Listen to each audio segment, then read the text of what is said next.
Hey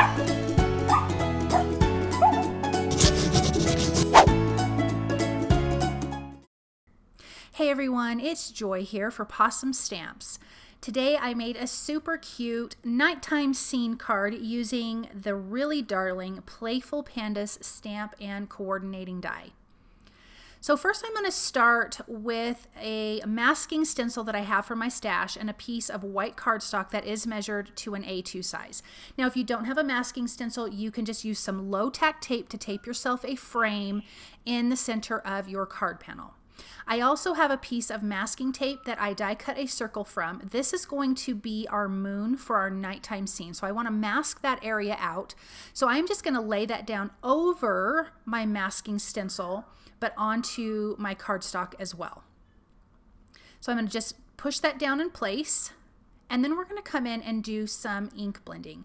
We're going to have this cute little panda bear sleeping on his bamboo, kind of over the moon a little bit, which will be a really cute image. So for the colors that I'm doing, I'm starting with Tumbled glass, and I'm doing this right on the edge of the moon because this moon is going to seem very bright. So I want a lighter blue color. This still will feel like a nighttime sky, but I want to start with that lighter color. Then I'm going to come in with Mermaid Lagoon as my next layer, then Prize Ribbon, and then I will finish with Black Soot. I'm just using some blender brushes and I'm going to get these nice and blended. So I'm going to go back a couple times to get a really good blend. I just want to get the color laid down so then that way I can continue to blend and get a nice seamless look. I'm only adding a little bit of that Black Soot. I don't want to cover up the Prize Ribbon. So now that I'm done with the Black Soot, I'm going to come back in with the Prize Ribbon and let that blend out. Then I'm going to go with the Mermaid Lagoon. So now I'm going in reverse. And as you can see as I'm going along, it is really getting a good seamless blend. And then I'm going to finish off again with Tumbled glass. Once I'm done with this, I'm just going to spritz it with some water to give it that, to let that oxidation happen on the background. Now, sometimes with masking paper, when you get that wet, it can leave a little bit of the glue residue, which mine did. No big deal. Just take like a Tombow mono eraser and erase that away. So I try not to get my masking paper too wet just for that reason. Now I'm taking that Tumbled glass brush. I'm not adding any more ink to it and I'm just going over the moon and I'm not being careful. So as you can see, it's leaving it kind of splotchy, which is what I want because that kind of gives the moon some character.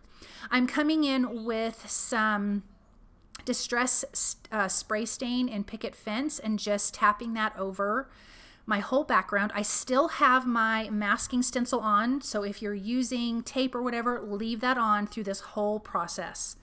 Then I'm just coming in with some liquid stardust. It's just kind of a sparkly stuff and just tapping that all over the background. So it just really gives us a nice sparkly nighttime sky that kind of gives you the feel of stars. So I'm going to carefully peel away my stencil and I'm going to put this aside to dry, but it is so pretty. I love how that turned out. So while that's drying, I'm going to stamp these super cute Playful Panda images. We've got this little panda who's sleeping on his bamboo, and then I have some bamboo pieces and some leaves, and I'm going to stamp that a few times. I'm going to do Copic Coloring, so I'm using a Copic friendly ink and Copic friendly cardstock. So for black, I like to use C4, 6, and 8. So I'm starting with my lightest color here, C4. The reason why I like to use this is that way, like for his eyes for an example on his eyes, I want to still be able to see his closed eyes. So if I just did a dark gray or a completely black marker, you're not going to get any of that dimension. So going with some of these lighter to darker grays will really still give you the feel of black, but you will also have dimension.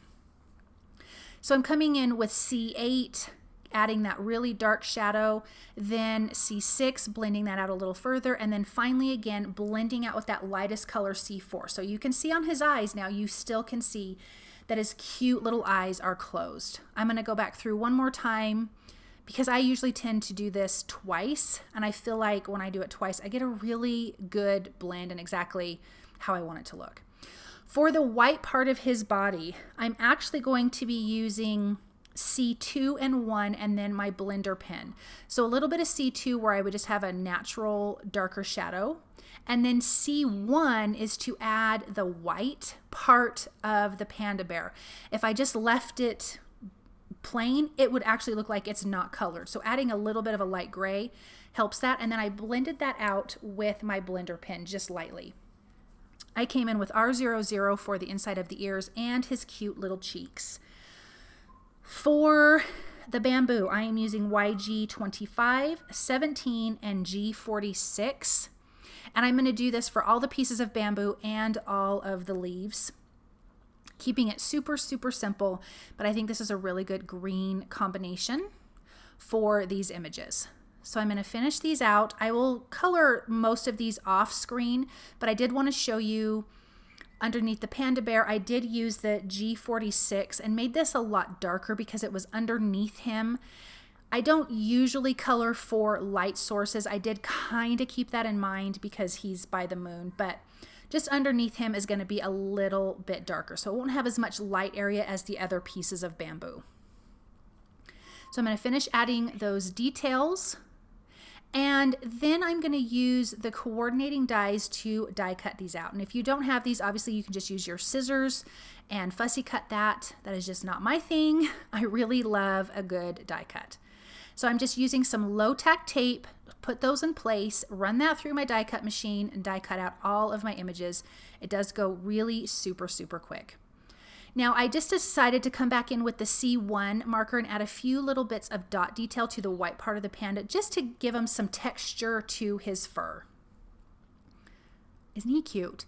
Okay, so I'm gonna add some foam tape behind this panda and I'm gonna get him in place. I'm going to glue some of those little bamboo leaves to this little image here. I'm going to place him over the moon just a little bit, and I don't mind that he's hanging off around the edge of this card panel.